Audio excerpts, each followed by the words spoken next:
Hey everyone, my name is Gamer Corey and welcome back to another Red Dead Online video. Now in this video, I would like to go over some of the ability cards that I use personally in PvP. There's about 8 in total, and I'm going to kind of go over the reasons that I choose the cards that I do. And then I would also like what you guys are using for ability cards in PvP sessions. And I would like to know what type of players that you really got, what you really are. There's a lot of cards that you guys can choose from. These are the 8 that I use most frequently. And right now I would like to show you guys probably one of the most common setups that I use when I go into kind of a regular large showdown mode. So let's go ahead and kind of just take a look at that right now. So we're just going to go down to our abilities right here. And then these are the current cards that I am using. Now, if you guys watch a lot of my videos where I'm just having things going on in the background, these are the cards for the most part that I am using. There are variations of these cards, and I'm going to kind of go over each and every single one of them. I'm also going to go over the ranks that these things are unlocked at. And unfortunately, some of these cards are ranked later as you level up. And one of them being it isn't unlocked until level 48. So it does take some time to get to some of these card levels, and then you obviously have to get all the necessary experience points in order to rank up. Now this system right here is probably one of the most expensive portions of the entire online experience.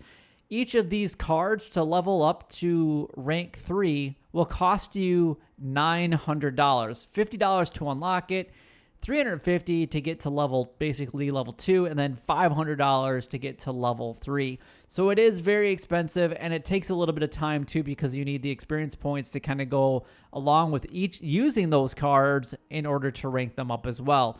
So unfortunately, you guys will just have to figure out what works best for you guys and kind of stick with it. Now just keep in mind that these are the cards that I use. They might not necessarily work for you.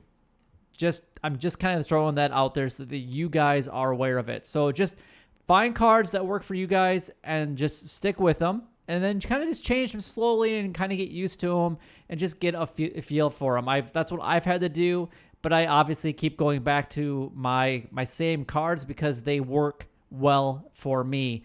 Even if, I get friends that tell me, hey, you need to try this card, and I don't do very well with it. So then I just kind of go back to my original setup, and then, I can rank pretty high.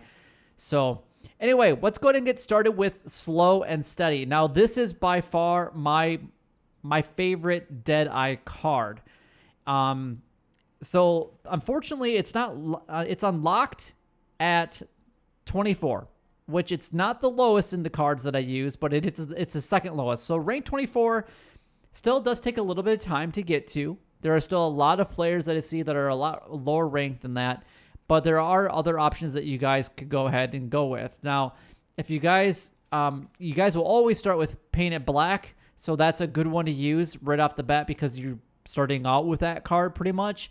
But as you can see, I really haven't even tried any of these other ones, except for pretty much Slippery Bastard, and that's really about it. So you guys can see that the only thing that, I've leveled up Painted Black to level 2, but Slow and Steady is by far my best choice if you guys even look at my cards that I do use here for Deadeye. So I haven't even touched some of the other ones. So there you go. That's what it is. So basically, while Deadeye is active, you take much less damage, and headshots do not kill you outright. Taking damage will drain Deadeye, and you cannot run or sprint while Deadeye is active. So just kind of be aware of that. Now, the main reason that I use Slow and Steady is because I do like Never Without One. I know I'm kind of jumping over my first and second passive and going right to my third one here. But the reason that I use Never Without One is because with this one as well, your hat will block one headshot. Now, before it was one headshot just in general. It was just not a hat shot. So your hat will block one hat shot, and then it will fall off. So while wearing a hat, you take less damage. While not wearing a hat, you take more damage. So when I join into a PvP match, if you guys watch some of my videos, I'm always in a posse. And I do that for a very specific reason, because every time that I respawn, I actually get a hat given to me just for playing on that match. So every time I die, I respawn with a new hat. So I take less damage while I'm having it, and then I try to pick it up if I do lose it, unless I get into a huge gunfight and there's a ton of people around, then obviously I can't.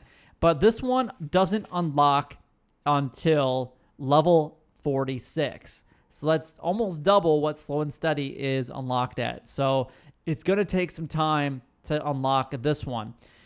So we have Eye for an Eye, and I'm pretty much always in Deadeye. So while in Deadeye, you take less damage, and headshots don't outright kill you, okay? So obviously I need something to kind of recuperate my Deadeye, which is Eye for an Eye. So killing an enemy with a headshot restores a lot of Deadeye. So basically, while I'm activating Slow and Steady, I'm trying to get a headshot, because then I recuperate some of my lost things. I'm making sure that I have enough of my meat. I usually go in there with venison, just plain cooked venison, and it restores basically most of my cores right off the bat. So as soon as I respawn, I can eat some venison, and then I can get right back out into the playing field, and then I can regenerate my Deadeye by getting headshots.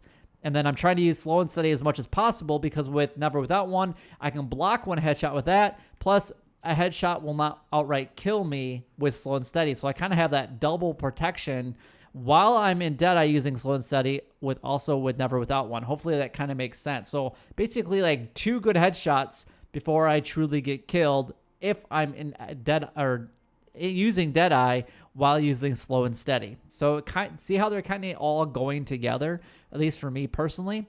Now, the next one here, we have Strange Medicine. So Eye for an Eye unlocks at level 28, just so you guys know, or rank 28. Now, Strange Medicine, this one's a little bit newer to me, but I do have it leveled out completely. It didn't take that long to even level this one out completely, because I was able to use it quite a bit. So you regain a lot of health whenever you inflict damage. Otherwise, your health regenerates at half the normal rate. So basically, if I'm not inflicting damage onto somebody, then my health only recovers at half of its normal, basically, recovering or regeneration. So again, Slow and Steady. I'm trying for the headshots. If I inflict damage with a headshot, then I regenerate health from getting that headshot. So not only am I regenerating and restoring some of my Deadeye, but I'm also regenerating some of my health. So these are all working very, very closely together, and I really like this combination. This is my go-to combination a lot lately when I am going into any PvP showdown mode or anything. Pretty much I only play large showdown modes. I haven't really tried too many of the featured ones, and when I do try them, like Head for the Hills and some of the other ones, I really don't like them. The one that I really wish that they would bring back was Overrun. I really did enjoy that one, and I don't want to play the small one and get stuck with a ton of little crappy showdown modes. I know they're not all crappy, but I just don't want to have to wait to play one game mode that I would rather play when I would rather play the large one, at least get the chance of getting Most Wanted or Hostile Territory a lot more often than Name Your Weapon. So Strange Medicine doesn't unlock until rank 32. So we got basically level 24, 32 for Strange Medicine. We got rank for Eye for an Eye. We got rank 28, and then Never Without One is the last in this category, which is rank 46. Now, I'm going to kind of go into some of the other ones that I do use as far as the passive ones. The next one would be Cold-Blooded. I do have this one ranked up to level 3 as well, and it doesn't unlock until rank 36. So it's kind of in between Strange Medicine and Never Without One. So Cold-Blooded, after killing an enemy, you will regain a lot of health over the next 5 seconds. So this one I was using actually before Strange Medicine.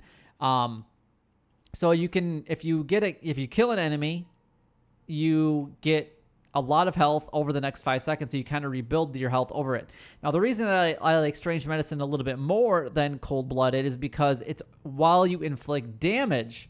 So when you do kill somebody, maybe you've taken that 2 shots to kill them, you're getting more health and getting a lot more health over it. And I feel like I actually regenerate my health a little bit faster using strange medicine than I do with cold-blooded. So those two are definitely kind of flip-flopped, and I was using cold-blooded for a very, very long time. Now, the other one that I was using towards the beginning or a long time ago was peak condition. I really haven't used this one in quite some time. Now, this one is the lowest of all the rank unlocks. It is unlocked at rank 14.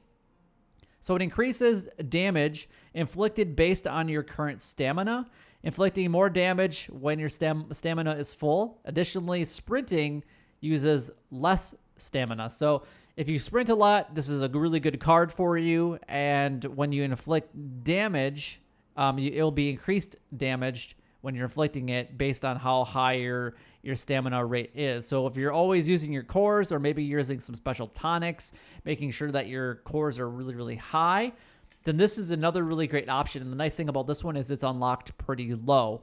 Of the cards that I use, like I said before, this is the lowest unlocked value, and it's a great starting card for somebody that's either just coming into Red Dead Online or is a lot lower rank, or maybe you just reset your character and you're trying to, rebuild up. So this is kind of that. I was using that one when I was a lot lower ranked, just so you guys kind of know about that. Now, the other ones over here, obviously, I do use Never Without One, and I have used the Unblinking Eye, and you can see that it is fully leveled out as well. Your Deadeye and Eagle Eye drain much slower.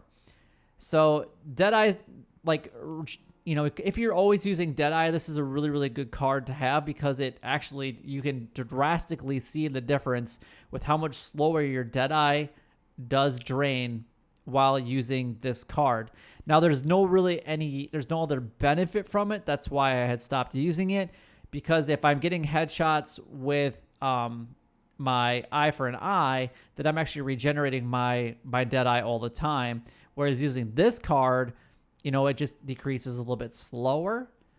But if I'm on a really good run and I'm getting some good headshots, I'm actually getting more Deadeye than I using eye for an eye than I would for the Unblinking Eye. But the nice thing about the Unblinking Eye is it is unlocked a little bit earlier in the ranks. It's at rank 26. So again, use it if it's something that you guys, it's something that you're comfortable with. So these are just my recommendations that I'm just kind of helping you guys out with. Now, the last one that I'm going to go over which is one that has been recommended to me a lot by a lot of my friends that I do play online with, is Winning Streak. A lot of people tell me to use this one. That's why I've been trying to focus on this one as well. And I'll actually pull this one out if I'm, say I'm in free roam and people come after me, because each consecutive shot on the same target. So again, if you're in that free roam area and maybe you have a griefer after you, or someone's just causing you a lot of problems, if it's 1 or 2 targets, getting consecutive shots on the same target, it does a little more damage than the last shot does, even if you're not getting that headshot. So it eventually does more damage over time. So that's why I use it more so, or that's when I've been kind of pulling it out, is if my group of friends are being targeted for whatever reason, I'll pull this one out and I'm trying to rank it up based on that alone. Now, since I do play large showdown modes, there's up to 32 people in one lobby all fighting each other. It's hard to get consecutive shots on the exact same target, really quickly, just because either you're getting bombarded by a couple other people or whatnot. So unfortunately for me, this Winning Streak doesn't work out too well in large showdown. Maybe in the regular or the smaller showdowns, it might be a little bit different, but I haven't had a chance to try it in the smaller showdown modes, just because I do really prefer the large showdown. But Winning Streak is unlocked at rank 48, which is actually the highest ranked of all the ones that I do use. Now, some people do use Slippery Bastard, and that's going to be a Deadeye core instead of Slow and Steady. This thing isn't unlocked until rank 50, I believe. And basically, it's people can't lock onto you. So while Deadeye is active, this is kind of the bonus one. While Deadeye is active, enemy players cannot lock onto you, and you cannot lock onto them. So it's really good if you're really good with like shotguns, or even really good with free aim, then this is a great card for you. I'm not the best in free aim, so it's a little bit more complicated for me. I'm still trying to learn it as best that I can, but it's definitely not my go-to one. It's one that I use if like friends and I are just messing around so that I can practice using free aim. So otherwise, enemies are a little less accurate while shooting at you. The rate at which your Deadeye drains is dramatically increased. So your Deadeye does drain a little bit faster. That's, yeah. Unblinking Eye is the one that you would maybe use with Slippery Bastard, because it will kind of counter that faster drain rate with a slower drain rate. But unfortunately, that uses 2 cards to kind of do that, and you're kind of missing out with it. Now, obviously, you wouldn't really need to have Never Without one, because it's going to be harder for people to get a headshot on you, especially in free aim. So honestly, the ability cards are really set up to however you would like to play with them. And these are kind of the 8, and with the bonus one of the Slippery Bastard in there that I like to use. But again, this is my main setup here on Red Dead Online, especially for the large showdown modes. So again, let me know what you guys are using for some of your PvP ability cards. I would love to hear what you guys are currently using. But that is all the time that I have for in today's video. If you guys did enjoy the video in any way, don't forget to like, comment, and subscribe down below. It would help me out a lot and is greatly appreciated. But until next time, YouTube, you guys keep doing what you're doing because you're already doing it. And you guys, stay gaming.